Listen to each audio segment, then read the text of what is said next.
everyone, Shalom. I am Johanna Parks and I'm going to show you a few different head coverings. This video is long due because I've got so many requests from different women across the world that I met who've asked me to show them how to do one. And people do head covering for different reasons. I am gonna put down a few scriptures and reasons why I do it, and maybe in another video share my testimony on head coverings. So let's get started. Here we go, ladies. First of all, grab yourself an underscarf. This is specifically important when you deal with short or thin hair. It really helps to create the body and volume, as well as keep the main scarf in place. You can also purchase a head covering undercap. I personally like to work with stretchy cotton, which is square shaped. You can see here that I've just about tied my hair. So if you can, make it into a bun. And then fold your head covering, the underscarf, into a triangle. Tie the ends underneath and above and make it neat. Then grab your main scarf, lovely and matching of course. Open it properly and just spread it over.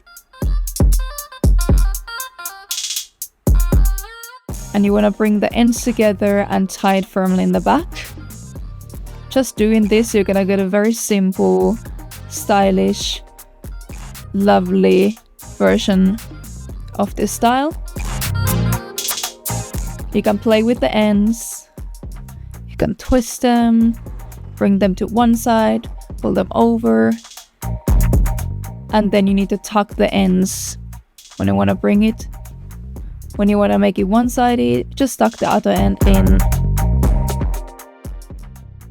Leave it as it is, or grab the side, twist it, and bring it up. Here you go. You're gonna get a nice style that is more practical, especially if you move around or you have young children. And if you wanna adjust it, you can always do that after you finish the wrap. It's better to make it tight from the beginning, and you can then loosen it afterwards. You can also use safety pins to secure it even more.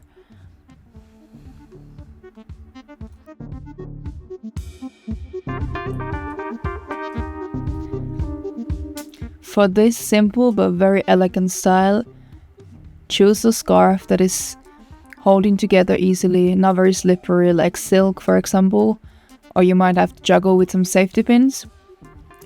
This was probably the first wrap that I started to use.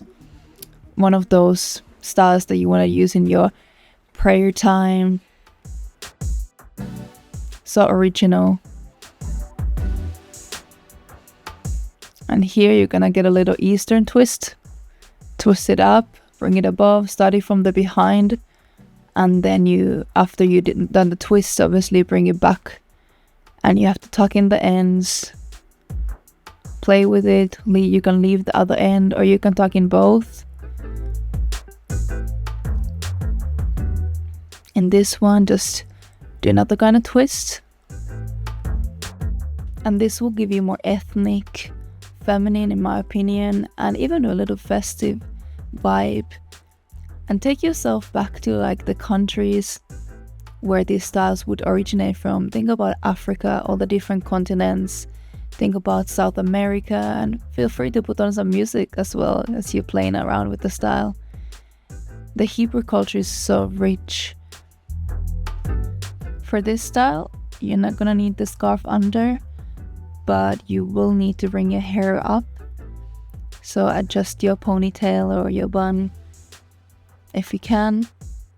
Here I had my hair recently cut. I used to have dreadlocks for a very long time, and I had to learn how to do wraps without the thick long hair, and it took some time, but it works even if you don't have hair, especially this style. Very typical tropical style in my opinion. It's perfect for a summer day, and with a pair of earrings, voila, you got it. Really eye-catching. Now for those of you who like a challenge, this one is for you. I learned this from Kandi Zara. She's got some amazing styles. It may take a few attempts to master it, but with practice, I'm sure you'll get it. For this, you want to choose a scarf that is very long, and you'll need a shorter end and a longer end. Work the longer end behind, bring it to the side, and then bring it under, and put it over, and back under. You'll get the gist. So just follow my hands and see what I'm doing here. You have to secure the scarf so it won't slip out of its place. As I'm not using underscarf, that's also gonna take a little more work. This style is chic and it will bring the lady out of you.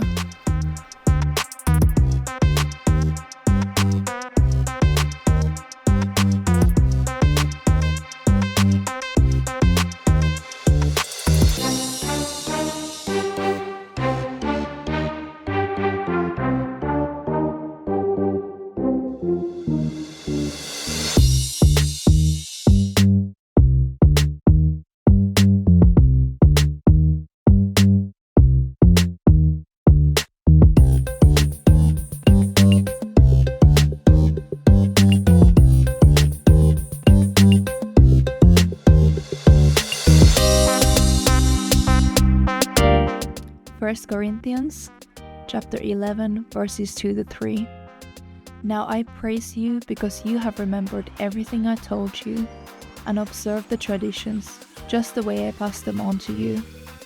But I want you to understand that the head of every man is the Messiah, and the head of a wife is her husband, and the head of the Messiah is God. Verse 10. The reason a woman should show by veiling her head that she is under authority has to do with the angels. Veiling is connected to a woman being married, however there's a spiritual application as well. A woman of faith is under the covering of the Messiah. I personally studied covering while I was still single, and it really helped me in my identity in the Messiah. For this particular style, I'm using 2 white scarves. The underscarf is stretchy cotton. It's longer than the previous one, as I want to give more volume to the back. And the top scarf is silk. The combination of silk and pearls, how pure it looks, and how pure it makes you feel. Ezekiel 16 talks about Yahuwah covering his bride, Israel, with silk and putting a beautiful crown on her head. You deserve to wear a crown as a daughter of the King. 1 Peter 2:9. You are a chosen people, the King's priests, a holy nation, a people for Yah to possess.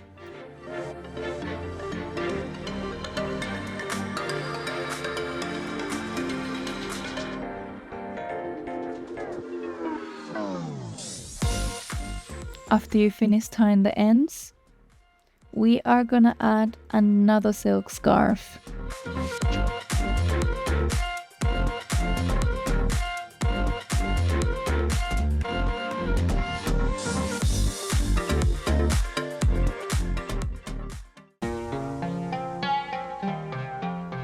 Here I'm getting into bridal style. Starting with an underscarf. I use a neutral gray one here. Do the basic knot in the back, tie it up to bring the volume, and grab your silk scarf. I wore this style for my own wedding, and I'm trying to replicate as best as I can.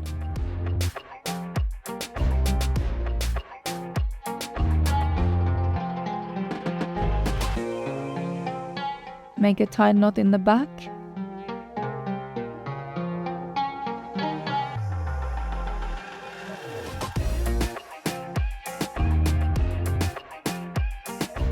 Carry on wrapping around the knot in the back, and then hide the ends. Revelation 19 verse 7 to 8. Let us rejoice and be glad. Let us give him the glory. For the time has come for the wedding of the Lamb, and his bride has prepared herself. Fine linen, bright and clean, has been given her to wear. Cast your mind on that day when you enter before the King of Kings, the one you love, or your earthly bridegroom, whether you have been married or you yet to be married, looking forward to that day. Think about how you have adorned and prepared yourself with the most precious attire and jewelry, looking the finest, loveliest, and the best version of you shining in your beauty. How do you feel, and how does the one looking at you feel? God looks at us with great pleasure when He sees our righteous deeds, our obedience to our faith. Isaiah 61:10 says, "For He has clothed me with garments of salvation and arrayed me in a robe of His righteousness."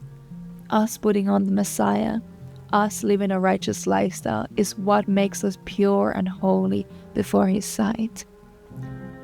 Psalm 45:11, "For the King will desire your beauty, for He is your Lord, so honor Him." Thank you for watching. It was a joy to make the video. I salute you, all my sisters and daughters of Zion. Feel free to wear your crown of glory, and most importantly, stay under the covering of the Messiah. Much Ahavah to you all. If you liked watching, press thumbs up, drop a comment, and subscribe.